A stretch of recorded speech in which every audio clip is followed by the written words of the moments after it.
When considering under-cabinet lighting, there are primarily two voltage options: low voltage, which is typically 12 volts or 24 volts, and line voltage, which is typically 120 volts. Low voltage systems require a transformer to convert the line voltage to the lower voltage needed for the lights. These systems often use light-emitting diode or halogen bulbs. A key advantage of low voltage systems is their flexibility in placement and the ability to be dimmed. Line voltage systems, on the other hand, do not require a transformer. They commonly use fluorescent or light-emitting diode bulbs. Installation is generally simpler compared to low voltage, but they offer less flexibility and are typically not dimmable. Let's delve into the best installation practices for each type. Firstly, for low voltage systems, install a transformer with sufficient wattage to handle the total wattage of all the lights you plan to connect. Secondly, use flexible low voltage wire to connect the lights to the transformer. Thirdly, ensure you securely install the transformer inside a cabinet or an approved electrical box. For line voltage systems, firstly, run an appropriate electrical cable, such as non-metallic or armored cable, to each light fixture location. Secondly, install electrical boxes at each light fixture location to safely house the wiring connections. Thirdly, connect the lights to the electrical circuit, adhering to all local electrical codes. Fourthly, always ensure proper grounding of the fixtures for safety. Now, let's consider general aspects applicable to both types of installations. Firstly, place the lights evenly under the cabinet to provide optimal and uniform illumination. Secondly, carefully consider the type of bulbs used. Light-emitting diodes are highly recommended for their energy efficiency, long lifespan, and minimal heat output. Thirdly, use fixtures with a diffuser to minimize glare and provide a more even light distribution. Fourthly, consider installing a switch or dimmer to control the lights, allowing for adjustable brightness levels. When choosing under-cabinet lights, it's important to be aware of lights to avoid. Firstly, steer clear of cheap or poorly made lights. These may malfunction, have a short lifespan, or even present a safety hazard. Secondly, avoid lights with inadequate light output or poor color rendering index, which affects how accurately colors are perceived under the light. Thirdly, refrain from using lights that are bulky or difficult to install, as they can create installation challenges and an unappealing aesthetic. Fourthly, avoid lights with non-standard sizes or mounting hardware. This can make replacements and future maintenance difficult. Here are some recommended brands. For low voltage systems, Lutron, Hinkley, and Kichler are well-regarded options. For line voltage systems, Cooper Lighting, Leviton, and Hubble Lighting are reputable choices. When installing under-cabinet lighting, several key factors should be considered to ensure a safe, effective, and aesthetically pleasing result. These considerations encompass electrical safety, wiring methods, fixture selection, and adherence to building codes. Electrical safety is paramount. Always disconnect the power supply at the circuit breaker before beginning any electrical work. Verify that the circuit is de-energized using a non-contact voltage tester or a multimeter. Adhere to all applicable electrical codes such as the National Electrical Code, NEC, and local building codes. These codes provide specific guidelines on wiring methods, circuit protection, and grounding requirements to ensure safety and prevent electrical hazards. When working with electrical wiring, use properly rated tools and connectors. Ensure that all connections are secure and properly insulated to prevent shorts and ground faults. If you are not comfortable working with electricity, it is best to hire a qualified electrician to perform the installation. Selecting the appropriate wiring method is crucial for a safe and code-compliant installation. For line voltage installations, non-metallic cable or armored cable is commonly used. Non-metallic cable, also known as Romex, consists of insulated conductors enclosed in a non-metallic sheath. It is suitable for dry, interior locations. Armored cable, also known as BX cable, consists of insulated conductors wrapped in a flexible metal sheath. It provides additional protection against physical damage and is suitable for both dry and damp locations. When running electrical cable, follow proper installation techniques to prevent damage to the cable. Avoid sharp bends and ensure that the cable is securely supported along its run.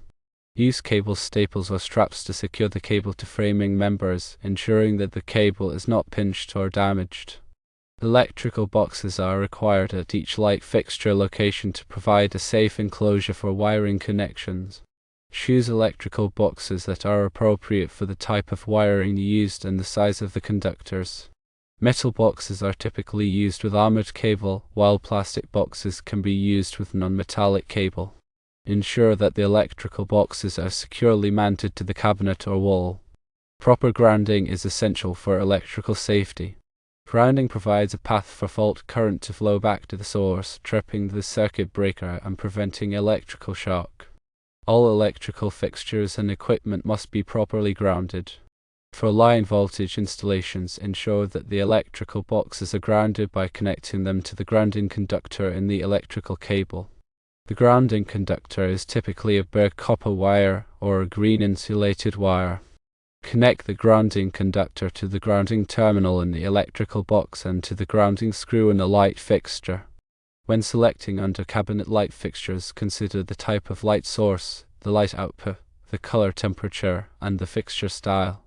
Light-emitting diode light sources are highly recommended for their energy efficiency, long lifespan, and low heat output. Light-emitting diode lights are available in a variety of color temperatures, ranging from warm white to cool white. Choose a color temperature that complements the kitchen digger and provides the desired ambience. The light output of the fixture should be sufficient to provide adequate illumination for the task area. Consider using fixtures with a diffuser to minimize glare and provide a more even light distribution. The fixture style should complement the kitchen decor and be aesthetically pleasing. Under-cabinet light fixtures are available in a variety of styles, including strip lights, puck lights, and linear lights. Choose a fixture style that meets your needs and preferences. Building codes and regulations play a crucial role in ensuring the safety and quality of electrical installations. Before beginning any electrical work, it is essential to familiarize yourself with applicable building codes and regulations. The National Electrical Code (NEC) is a widely adopted standard for electrical installations. The NEC provides detailed requirements for wiring methods, circuit protection, grounding, and equipment installation. Local building codes may also have additional requirements that must be followed. Obtain the necessary permits before beginning any electrical work. Permits are required for most electrical installations and ensure that the work is inspected by a qualified electrical inspector. Schedule an inspection after the installation is complete to verify that the work meets the requirements of the building codes. Consider the placement and spacing of the under-cabinet lights to achieve optimal illumination and aesthetics. The lights should be evenly spaced under the cabinets to provide uniform lighting across the countertop. Avoid placing the lights too close together, as this can create hot spots of light. Conversely, avoid placing the lights too far apart, as this can create shadows and uneven lighting. The distance between the lights will depend on the type of fixture, the light output, and the height of the cabinets. As a general rule, space the lights approximately 12 inches to 18 inches apart. Consider the height of the cabinets when determining the placement of the lights. The lights should be mounted high enough to provide adequate clearance for items on the countertop, but low enough to provide effective illumination. As a general rule, mount the lights approximately 4 inches to 6 inches below the bottom of the cabinets.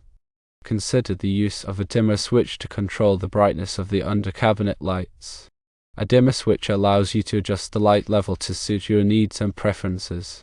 This can be particularly useful in areas where you want to create a more ambient lighting effect. There are several types of dimmer switches available, including rotary dimmers, slide dimmers, and touch dimmers. Choose a dimmer switch that is compatible with the type of light fixture you are using. When installing a dimmer switch, follow the manufacturer's instructions carefully. Ensure that the dimmer switch is properly wired and grounded. Consider the use of a switch to control the under-cabinet lights. A switch allows you to turn the lights on and off as needed. This can be particularly useful in areas where you want to conserve energy. There are several types of switches available, including toggle switches, rocker switches, and push-button switches. Choose a switch that is compatible with the type of light fixture you are using. When installing a switch, follow the manufacturer's instructions carefully. Ensure that the switch is properly wired and grounded. Select the appropriate type of wire connectors for making electrical connections. Wire connectors are used to join two or more wires together. There are several types of wire connectors available, including wire nuts, crimp connectors, and push-in connectors. Choose wire connectors that are appropriate for the size and type of wire being used. When making electrical connections, follow the manufacturer's instructions carefully. Ensure that the connections are secure and properly insulated. Consider the use of a cable clamp to secure the electrical cable to the electrical box. A cable clamp prevents the cable from being pulled out of the electrical box. There are several types of cable clamps available, including plastic clamps and metal clamps. Choose a cable clamp that is appropriate for the size and type of cable being used. When installing a cable clamp, follow the manufacturer's instructions carefully. Ensure that the cable clamp is securely fastened to the electrical box. Consider the use of a strain relief connector to protect the electrical cable from damage. A strain relief connector prevents the cable from being damaged by strain or stress. There are several types of strain relief connectors available, including plastic connectors and metal connectors. Choose a strain relief connector that is appropriate for the size and type of cable being used. When installing a strain relief connector, follow the manufacturer's instructions carefully.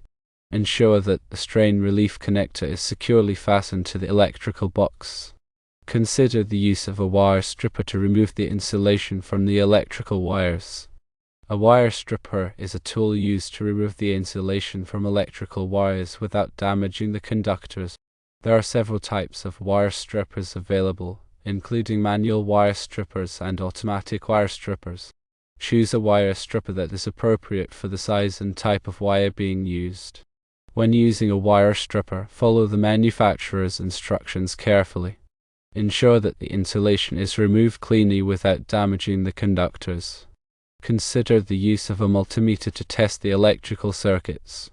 A multimeter is a tool used to measure voltage, current, and resistance in electrical circuits. A multimeter can be used to verify that the power is off before beginning any electrical work. A multimeter can also be used to troubleshoot electrical problems. When using a multimeter, follow the manufacturer's instructions carefully. Ensure that the multimeter is properly calibrated and that the probes are properly connected. Consider the use of a non-contact voltage tester to detect the presence of voltage in electrical circuits. A non-contact voltage tester is a tool used to detect the presence of voltage in electrical circuits without making direct contact with the conductors. A non-contact voltage tester can be used to verify that the power is off before beginning any electrical work. When using a non-contact voltage tester, follow the manufacturer's instructions carefully. Ensure that the non-contact voltage tester is properly calibrated and that the sensitivity is properly adjusted. Consider the use of safety glasses to protect your eyes from debris. Safety glasses should be worn whenever working with power tools or electrical equipment. Choose safety glasses that are ANSI approved. Ensure that the safety glasses fit properly and provide adequate protection. Consider the use of gloves to protect your hands from electrical shock. Gloves should be worn whenever working with electrical equipment. Choose gloves that are rated for the voltage being worked on. Ensure that the gloves fit properly and are in good condition. Regular inspection of electrical installations is crucial for identifying and addressing potential safety hazards. Schedule regular inspections of your under-cabinet lighting system to ensure that all components are in good working order. Look for signs of damage or wear, such as fray wires, loose connections, or cracked fixtures. Pay close attention to areas where wiring is exposed or subject to physical stress. During inspections, check for proper grounding of all fixtures and equipment. Grounding provides a path for fault current to flow back to the source, tripping the circuit breaker and preventing electrical shock. Verify that all grounding connections are secure and free from corrosion. Test the operation of all switches and dimmers to ensure that they are functioning properly. Replace any switches or dimmers that are faulty or worn out. Check the light output of all fixtures to ensure that they are providing adequate illumination. Replace any bulbs that are burned out or producing dim light. If you notice any signs of electrical problems, such as flickering lights, burning smells, or sparking outlets, immediately disconnect the power supply and contact a qualified electrician. Do not attempt to repair electrical problems yourself unless you are a qualified electrician. Proper maintenance of electrical installations is essential for preventing safety hazards and extending the lifespan of the equipment. Keep electrical panels and equipment clean and free from dust, dirt, and debris. Dust and debris can accumulate on electrical components, causing them to overheat and malfunction. Use a vacuum cleaner or a soft brush to remove dust and debris from electrical panels and equipment. Avoid using water or other liquids to clean electrical components, as this can create a shock hazard. Replace any damaged or worn-out components promptly. Damaged or worn-out components can create a safety hazard and reduce the efficiency of the electrical system. Use only approved replacement parts that are compatible with the existing equipment.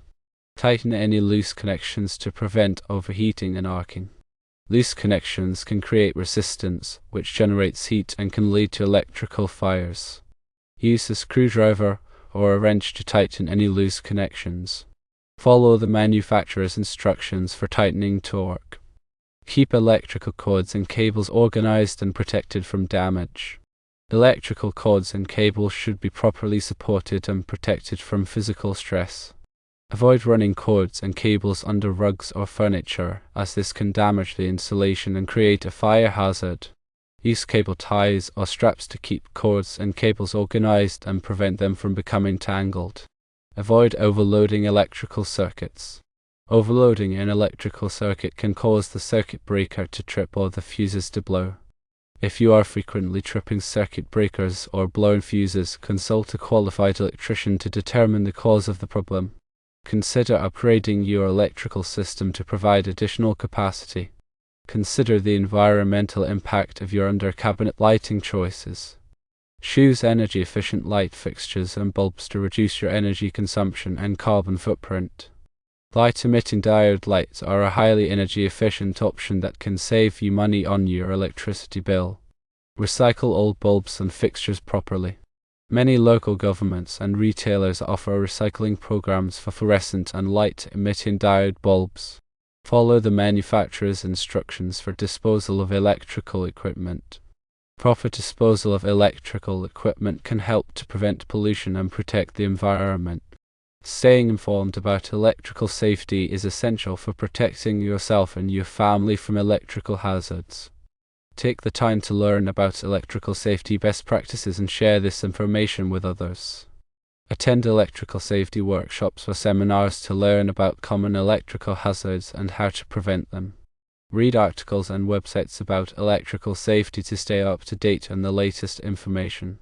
Share your knowledge about electrical safety with your family, friends, and neighbors. By working together, we can create a safer environment for everyone.